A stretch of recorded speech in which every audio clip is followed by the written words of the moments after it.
கர்த்தருடைய பரிசுத்த நாமத்துக்கு ஸ்தோத்திரம். இன்னைக்கான வேத பகுதியை பார்க்கறதுக்கு முன்னாடி நேற்று நம்ம வீடியோவில் கேட்ட வினாவுக்கான விட இன்னைக்கு நம்ம பார்க்கலாமா? மனுஷனுடைய உதவி எப்படி கூறப்பட்டுள்ளது? இதுக்கான பதில் விருதா. சரி, இப்போ நம்ம இன்னைக்கான ஒரு சின்ன வினாவை பார்க்கலாமா?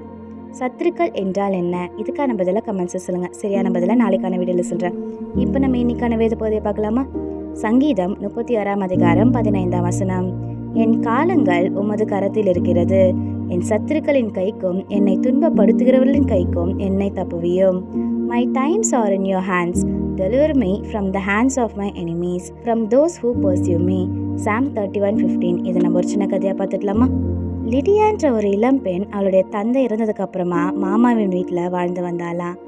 ஆரம்பத்தில் உறவினர்கள் அவளிடம் அன்பாக இருந்தாலும் சில காலத்துக்கு அப்புறமா சிறிய விஷயத்துக்கு கூட அவளை திட்டி குறை சொல்லுவாங்களா.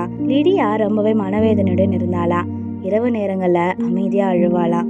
ஒரு நாள் மாலை நேரம் அவள் வீட்டு மாடியில் அமர்ந்து வசனத்தை வாசிக்க ஆரம்பிச்சாளா. அதை வாசித்த லிடியா மெதுவாக ஜெபித்தாளா. ஏசப்பா, என்னோட வாழ்க்கை உங்களுடைய கையில் இருக்கு, என்னை காப்பாத்துங்கன்னு சொல்லிட்டு சொன்னாலாம். அதுக்கப்புறம் அவள் யாரிடமும் கோவப்படாமல் அமைதியாகவும் அன்பாகவும் நடந்து கொண்டாளா. சில மாதங்கள் போச்சா. வீட்டில் இருந்த ஒருவருக்கு உடல்நலம் பாதிக்கப்பட்டதா.